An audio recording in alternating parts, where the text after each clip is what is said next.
ರಿಸಲ್ಟ್ಗೋಸ್ಕರ ನಾವ್ ಈ ಕಮ್ಯುನಿಟಿಗೆ ಬಂದು 1 year ಆಯ್ತು. ಈಗ ನಾವ್ ಈ ಕಮ್ಯುನಿಟಿ ಬರೋಕ್ಕಿಂತ ಮುಂಚೆ ನನ್ನ ಹೆಸರು ಬಂದು ಸಾವಿತ್ರಿ ಅಂತ. ಈ ಕಮ್ಯುನಿಟಿ ಜಾಯ್ನ್ ಆಗಿರೋದು ತುಮಕೂರು ಡಿಸ್ಟಿಕ್ ಇಂದ. ನಾವು ಇದೇ ರೀತಿ ನಮ್ ಮದ್ವೆಯಾಗಿ 5 ವರ್ಷ ಆಗಿತ್ತು. ಮದ್ವೆಯಾಗಿ 5 ವರ್ಷ ಆಗಿದ್ರು ಸಹ ನಮ್ಗೆ ಈ ತರ ಒಂದ್ ಪ್ರಾಬ್ಲಮ್ ಅಲ್ಲಿ ನಾವ್ ಇದ್ವಿ. ಕನ್ಸೀವ್ ರಿಸಲ್ಟ್ಗೋಸ್ಕರ ನಾವ್ ಎಲ್ಲೂ ಒಂದ್ ಸ್ವಲ್ಪ ಫಾಲೋ ಅಪ್ ಮಾಡಿದ್ರು ನಮ್ಗೆ ಯಾವ್ದು ರಿಸಲ್ಟ್ ಬರ್ತಾ ಇರ್ಲಿಲ್ಲ. ನಾವ್ ಆಸ್ಪತ್ರೆಗೂ ಸಹ ಫಾಲೋ ಅಪ್ ಮಾಡಿದ್ವಿ. ಅವರು ನಮ್ಗೆ ಇರೋ ಒಂದ್ ಸಮಸ್ಯೆ ಏನಂತಂದ್ರೆ ನನ್ಗೆ PCOD ಪ್ರಾಬ್ಲಮ್ ಇತ್ತು, ಥೈರಾಯ್ಡ್ ಪ್ರಾಬ್ಲಮ್ ಇತ್ತು, ಆಮೇಲೆ ವೇಟ್ ಜಾಸ್ತಿ ಆಗಿದೆ. ಈ ತರ ವೇಟ್ ಎಲ್ಲ ಜಾಸ್ತಿ ಆಗಿರುವಾಗ ಆಮೇಲೆ PCOD ಪ್ರಾಬ್ಲಮ್ ಇರುವಾಗ ನಾವ್ ಫಾಲೋ ಅಪ್ ಮಾಡಿದಾಗ ಅವ್ರು ನಮ್ಗೆ ಏನ್ ಹೇಳಿದ್ರಂದ್ರೆ ನಿಮ್ ಮಕ್ಳು ಆಗಲ್ಲ, ಈ ತರ ಒಂದ್ ಪ್ರಶ್ನೆ ಮಾಡಿರೋರು ನಮ್ಗೆ. ನಾವ್ ಈ ಕಮ್ಯುನಿಟಿಯನ್ನ ನಮ್ಗೆ ಸಿಸ್ಟರ್ ಅವ್ರು ಪರಿಚಯ ಮಾಡಿದ್ರು. ಅವ್ರ ಓನ್ ಎಕ್ಸ್ಪೀರಿಯನ್ಸ್ ನನ್ಗೆ ಶೇರ್ ಮಾಡಿದ್ರು. ಅವ್ರ PCOD ಪ್ರಾಬ್ಲಮ್ ಇತ್ತು.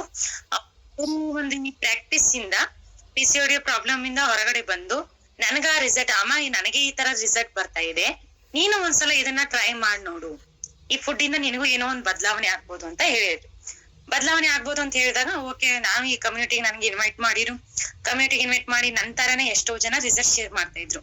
ಮಕ್ಳು ಆಗ್ಲಿಲ್ಲವ್ರಿಗೆ, ಆಮೇಲೆ ಕನ್ಸೀವ್ ರಿಸಲ್ಟ್ ಆಗಿರೋರು ತುಂಬಾ ಚೆನ್ನಾಗಿ ಮಾತಾಡ್ತಿದ್ರು. ಅಂತವ್ರಿಗೆ ಆಗಿರ್ಬೇಕಾದಾಗ ನನಗೂ ಆಗುತ್ತೆ ಒಂದಲ್ಲ ಒಂದಿನ, ನಾನ್ ಯಾಕೆ ಪ್ರಾಕ್ಟೀಸ್ ಮಾಡ್ಬಾರ್ದು, ಈ ಪ್ರಾಕ್ಟೀಸ್ ಏನೋ ಒಂದ್ ಸಿಗುತ್ತೆ ಅಂತ ಹೇಳ್ಬಿಟ್ಟು ಇದ್ರಲ್ಲಿ ಕೂತ್ಕೊಂಡೆ ಕೇಳ್ದೆ. ಆಮೇಲೆ ಪ್ರಾಕ್ಟೀಸ್ ಮಾಡ್ತಾ ಮಾಡ್ತಾ ಫಸ್ಟ್ ನನ್ PCOD ಪ್ರಾಬ್ಲಮ್ ಅಂದ್ರೆ ಮೇಡಮ್ ನನ್ಗೆ 1 year ಅಲ್ಲಿ 1-2 ಸಲ 3 ಸಲ ಮಾತ್ರ ಪೀರಿಯಡ್ ಆಗ್ತಾ ಇದೆ.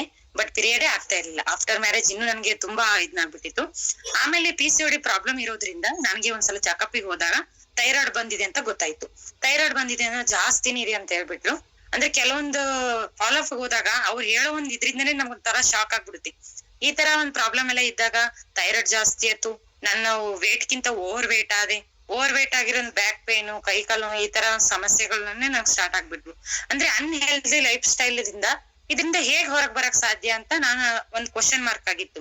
ಆಮೇಲೆ ಈ ಕಮ್ಯುನಿಟಿ ಪರಿಚಯ ಆಯ್ತು. ಇಲ್ಲಿ ಕೂತ್ಕೊಂಡು ಕೇಳಿ ನಮ್ಗೆ ಕೊಟ್ಟಿರೋ ಒಂದ್ ಫುಡ್ ಇಂದ ನನ್ಗೆ ನಾನ್ 3 months ಪ್ರಾಕ್ಟೀಸ್ ಮಾಡ್ಕೊಂಡು, ಅಂದ್ರೆ ನಮ್ಗೆ ಇಲ್ಲಿ ಹೇಳಿದ್ರು ನೀವು 90 days ಪ್ರಾಕ್ಟೀಸ್ ಮಾಡ್ಬೇಕು ಅಂತ. ಆ 90 days ಪ್ರಾಕ್ಟೀಸ್ ಅಲ್ಲಿ ಫಸ್ಟ್ ಬಂದಿರೋ ರಿಸಲ್ಟ್ ನಂಗೆ PCOD ಪ್ರಾಬ್ಲಮ್ ಇಂದ ಹೊರಗಡೆ ಬಂದೆ. ಅಂದ್ರೆ ಯಾವಾಗ್ಲೂ ನಾನು ಮಂತ್ಲಿ ಆಗದೆ ಇರೋದು, ನನ್ಗೆ ಮಂತ್ಲಿ ರಿಸಲ್ಟ್ ಬಂತು. ಅಪ್ಪ ನನ್ಗೆ ಈ ತರ ಒಂದ್ ರಿಸಲ್ಟ್ ಬರುತ್ತೆ ಅಂತ ನಾನು ಅನ್ಕೊಂಡೇ ಇರ್ಲಿಲ್ಲ. ಅಂದ್ರೆ ಈ ಫುಡ್ಡಿಗೆ ಏನ್ ಗೊತ್ತಿಲ್ಲ ನನ್ಗೆ PCOD ಪ್ರಾಬ್ಲಮ್ ಇದೆ, ಥೈರಾಯ್ಡ್ ಪ್ರಾಬ್ಲಮ್ ಇದೆ, ನಾನು ಓವರ್ ವೇಟ್ ಆಗಿದ್ದೀನಿ. ಅಂದ್ರೆ ನಾನು ಒಂದ್ ಹೆಣ್ಣು ಹುಡುಗಿ, ನನ್ಗೆ ಈ ತರ ಪ್ರಾಬ್ಲಮ್ ಇದೆ ಅಂತ ಫುಡ್ಡಿಗೆ ಏನ್ ಗೊತ್ತಿರ್ಲಿಲ್ಲ. ಬಟ್ ಈ ಫುಡ್ ನನ್ಗೆ ಕೆಲ್ಸ ಮಾಡ್ತು. ಫಸ್ಟ್ ನಾನು PCOD ಪ್ರಾಬ್ಲಮ್ ಇಂದ ಹೊರಗಡೆ ಬಂದೆ. 3 months ಅಲ್ಲಿ 7 kgs ವೇಟ್ ಲಾಸ್ ಮಾಡ್ಕೊಂಡೆ. ಆಮೇಲೆ ನೆಕ್ಸ್ಟ್ ನನ್ ಥೈರಾಯ್ಡ್ ಲೆವೆಲ್ 3.8 ಸಮಥಿಂಗ್ ಇತ್ತು. ಅದು ನನ್ಗೆ 3 months ಅಲ್ಲಿ ನಂಗೆ 2.8 ಬಂತು. ಅದೇ ರೀತಿ ನಾನು ಯಾವತ್ತೂ ಹೋಪ್ ಕಳ್ಕೊಳ್ದೆ.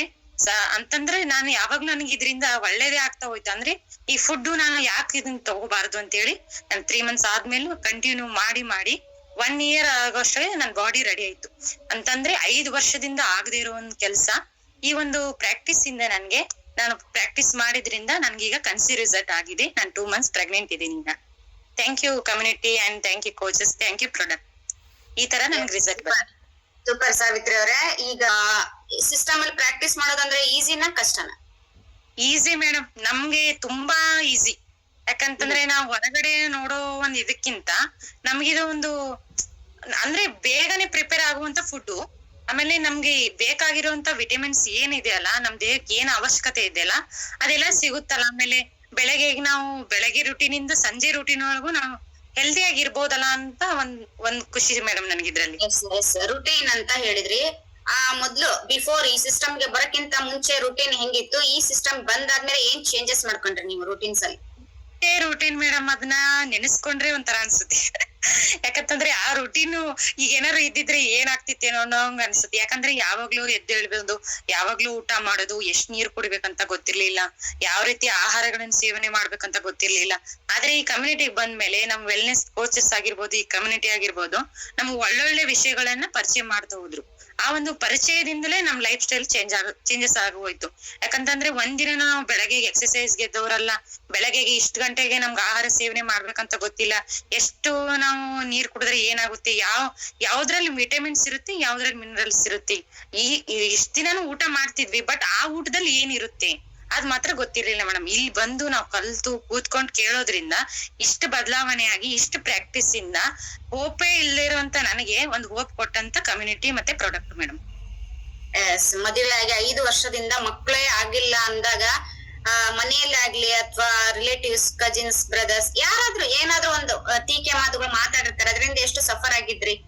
ಆಗಿದ್ದೀನಿ ಮೇಡಮ್. ಯಾಕಂತಂದ್ರೆ ಆ ಒಂದು ಕೆಲವೊಂದು ಸಿಚುವೇಶನ್ ಗಳನ್ನ ಅನುಭವಿಸೋರ್ಗೆ ಗೊತ್ತು ಮೇಡಮ್. ಯಾಕಂದ್ರೆ ಈಚೆಗೆಲ್ಲ ಒಂದ್ ಸ್ವಲ್ಪ ರೂಡ್ ಆಗಿ ಮಾತಾಡ್ತಾರೆ. ಏನ್ ನೋಡು ಇವ್ರಿಗೆ ಇಷ್ಟ ದಿನ ಆದ್ರೂನು ಈ ತರ ಆಗಿದೆ ಅಂತ ಮಾತಾಡ್ತಾರೆ. ಬಟ್ ಡಾಕ್ಟರು ಆ ಹೋಪ್ ಕೊಡ್ಲಿಲ್ಲ ಮೇಡಮ್ ನಮ್ಗೆ. ಯಾಕಂತಂದ್ರೆ ನಿಮ್ಗೆ 2 ಬ್ಲಾಕ್ಸ್ ಆಗಿದಾವೆ, ನಿಮ್ಗೆ IVF ಟ್ರೀಟ್ಮೆಂಟ್ ಕೊಡ್ಬೇಕು, IVF ಟ್ರೀಟ್ಮೆಂಟ್ ಕೊಡ್ಬೇಕು, ನಿಮ್ಗೆ ಮಕ್ಳೇ ಆಗಲ್ಲ ಅಂತ ಅವರೇ ಹೇಳಿದಾಗ ನಮ್ ಭರವಸೆ ಕೊಡೋರು ಯಾರು ಮೇಡಮ್? ಈಗ ನಾವು ಡಾಕ್ಟರ್ನ್ನೇ ಬಂದಿರ್ತೀವಿ ಮೇಡಮ್. ಬಟ್ ಅವರು ನಮ್ಗೆ ಈ ತರ ಹೇಳಿದಾಗ ಹೋಪ್ ಹೋಗ್ಬಿಡುತ್ತೆ. ಆದ್ರೆ ನಂಗೆ ಈ ಕಮ್ಯುನಿಟಿಯಲ್ಲಿ ಏನ್ ಸಿಕ್ಕಿದೆ ಅಂದ್ರೆ ಮೇಡಮ್, ನಂಬಿಕೆ ತುಂಬಾ ಸಿಕ್ಕಿದೆ ಮೇಡಮ್. ನಂಬಿಕೆ ಮತ್ತೆ ನನ್ನ ಪಾಸಿಟಿವ್ ತರ ಒಂದು ಮೈಂಡ್ ಸೆಟ್ ಇಲ್ಲಿ ಇದೆ ಮೇಡಮ್. ಅದೊಂದು ಆಗುತ್ತೆ ಮೇಡಮ್.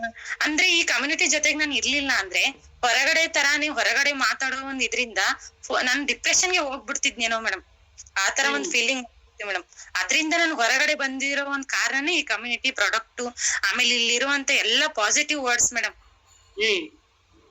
ನನಗೆ ಫುಲ್ ಸಪೋರ್ಟ್ ಮಾಡಿದೆ ಮೇಡಮ್. ಆಮೇಲೆ ಒಂದಿನನೇ ನಾನು ಹೋಪ್ ಕಳ್ಕೊಳ್ಳಿಲ್ಲ ಮೇಡಮ್. ಇವತ್ತು ನಾನು ಪ್ರಾಕ್ಟೀಸ್ ಮಾಡ್ತಾ ಇದೀನಿ ಅಂದ್ರೆ ಒಂದಲ್ಲ ಒಂದು ದಿನ ನನಗ ಅದ್ರ ರಿಸಲ್ಟ್ ಬರುತ್ತೆ. ನನ್ಗೆ ಡಿಲೇ ಆಗ್ತಿದೆ, ನೋ ಪ್ರಾಬ್ಲಮ್. ಯಾಕಂತಂದ್ರೆ ನನ್ ಬಾಡಿ ರೆಡಿ ಆಗ್ಬೇಕು. 5 ವರ್ಷದಿಂದ ನಾನು ಅಂದ್ರೆ ನನ್ ಮೆನ್ಸಸ್ ಆದಾಗಿಂದನು ಸಫರ್ ಪಡ್ತಾ ಇದ್ದೀನಿ. ಇದು ಹೊರಗಡೆ ಹಾಕ್ಬೇಕಂತಂದ್ರೆ ಇನ್ನೂ ನಾನು ಅದಕ್ಕೆ ಬೇಕಾಗಿರುವಂತ ಒಂದು ನನ್ಗೆ ವಿಟಮಿನ್ಸ್, ಅದ್ ಫುಡ್ ಬೇಕೇ ಬೇಕು. ಆ ಫುಡ್ ಇಂದ ಗಲೀಜೆಲ್ಲ ಹೋದ್ಮೇಲೆ ನನ್ಗಾಗುತ್ತೆ. ಅಷ್ಟೋವರೆಗೂ ನಾ ಹೋಪ್ ಕಳ್ಕೊಂಡಿಲ್ಲ ಮೇಡಮ್. ಮಧ್ಯೆ ನೀವು ಒಂದ್ 3 months ಕಂಟಿನ್ಯೂ ಮಾಡಿದ್ರಿ, ಅದಾದ್ಮೇಲೆ ಮಧ್ಯದಲ್ಲಿ ಸ್ವಲ್ಪ ಮೂಡ್ ಸ್ವಿಂಗ್ ಆಯ್ತು. ಅಂದ್ರೆ ಏನೂ ಆಗ್ತಾ ಇಲ್ಲ, ಬೇರೆಯವ್ರದೆಲ್ಲ ಬರ್ತಿದೆ, ನಂದ್ಯಾಕ್ ಬರ್ತಾ ಇಲ್ಲ ಅಂತ ಅನಿಸ್ತಾ ಇತ್ತು. ಬಟ್ ಈಗ ಇಲ್ಲ ಮೇಡಮ್ ಅನ್ಸುದ್. ಯಾಕಂತಂದ್ರೆ ಕೆಲವೊಂದ್ ಸಿಚುವೇಶನ್ ಮನೇಲಿ ಆಗ್ಬೋದು, ಆಮೇಲೆ ಈಚೆಗೆಲ್ಲ ನೋಡ್ಬಿಡ್ತೀವಲ್ಲ. ಈಗ ಅಂದ್ರೆ ಎಷ್ಟೊಂದ್ ಜನ ನಮ್ಗೆ ಇದು ಏನಿದು ಈ ತರ ಪ್ರಾಕ್ಟೀಸ್ ಮಾಡ್ತೀರಾ ಹಾಗೆ ಈಗಂತ ಎಲ್ಲ ಅಂತಿರ್ತಾರೆ. ಬಟ್ ಅವ್ರ ಮುಂದೆ ನಾವ್ ಇಲ್ಲಿ ಕೆಲವೊಂದ್ ಜನ ನಾವು ಓಡಾಡ್ತಿರ್ತೀವಿ, ಅವ್ರ ಏನ್ ಅಂತಾರೋ ಏನೋ ಅನ್ನೋ ಒಂದ್ ಕನ್ಫ್ಯೂಷನ್ ಅಲ್ಲಿ ನಾವ್ ಮೈಂಡ್ ಅಪ್ಸೆಟ್ ಆಗ್ಬಿಡುತ್ತೆ. ಆದ್ರೆ ಆ ಅಪ್ಸೆಟ್ ಸಹ ನಮ್ಗೆ ರಿಕವರಿ ಆಗೋ ತರ ನಮ್ ಕಮ್ಯುನಿಟಿ ನಮ್ಗೆ ಹೆಲ್ಪ್ ಮಾಡ್ತೀವಿ ಮೇಡಮ್. ಮತ್ತೆ ನಾನ್ ಕಮ್ಯುನಿಟಿ ಬಿಟ್ಟು 1-2 ದಿನ ಯಾವಾಗಿದ್ದಲ್ಲ ಅವಾಗ ನಂಗೆ ತುಂಬಾ ಬೋರಿಂಗ್ ಅನಿಸ್ತು ಮೇಡಮ್. ಮೂಡ್ ಸ್ವಿಂಗ್ ಆಗೋದು ತುಂಬಾ. ನನ್ಗೆ ಯಾಕೋ ನಾನು ಏನೋ ಒಂದ್ ಕಳ್ಕೊಂಡಿದೀನೇನೋ ಅನ್ನೋ ಒಂಥರ ಫೀಲ್ ಆಯ್ತು. ಅದೇ ನೆಕ್ಸ್ಟ್ ನಾನು ಬೇಡ, ನನಗೆ ಈ ಕಮ್ಯುನಿಟಿ ಬೇಕೇ ಬೇಕು, ಈ ಕಮ್ಯುನಿಟಿಯಿಂದ ನನ್ ಏನೋ ಒಂದ್ ಸಿಗುತ್ತೆ, ನಾನು ಇದನ್ನ ಮಾತ್ರ ಬಿಡಲ್ಲ ಅಂತ ಹೇಳ್ಬಿಟ್ಟು ಮತ್ತೆ ಪ್ರಾಕ್ಟೀಸ್. ನಾನು ಯಾವತ್ತು ಪ್ರಾಕ್ಟೀಸ್ ಒಂದ್ ದಿನಾನು ನಾನು ಲಾಸ್ ಮಾಡ್ಕೊಳ್ಳಿಲ್ಲ ಮೇಡಮ್. ಇದರಿಂದ ಏನೋ ಒಂದ್ ರಿಸಲ್ಟ್ ಸಿಗುತ್ತೆ ನನಗೆ. ಬಟ್ ನಾನು ಅದನ್ನ ಹೊಟ್ಟೆಲಿ ಹಾಕ್ಬೇಕು. ಅದನ್ನ ಒಂದೇ ಒಂದ್ ತಿಳ್ಕೊಂಡಿದ್ದೆ ಮೇಡಮ್ ನಾನು. ಯಾಕಂದ್ರೆ ಇಲ್ಲಿ ಎಲ್ಲರೂ ಅವ್ರವ್ರ ಪರ್ಸನಲ್ ರಿಸಲ್ಟ್ ಶೇರ್ ಮಾಡ್ಬೇಕಾದ್ರೆ ಅವ್ರಿಗೆ ಆಗಿದೆ, ನನಗೂ ಅಂತಲ್ಲ ಒಂದಿನ ಆಗುತ್ತೆ. ಈ ಒಂದು ಭರವಸೆಯಿಂದಾನೆ, ಈ ಪ್ರಾಕ್ಟೀಸ್ ಇಂದಾನೆ ನಾನು ಈಗ ಆ ಒಂದು ಫೀಲಿಂಗ್ ಅನ್ನ ಅನುಭವಿಸ್ತಾ ಇದ್ದೀನಿ ಮೇಡಮ್. Thank you madam. ಅಷ್ಟೇ ಹೇಳ್ತೀನಿ. Sunita madam, good morning.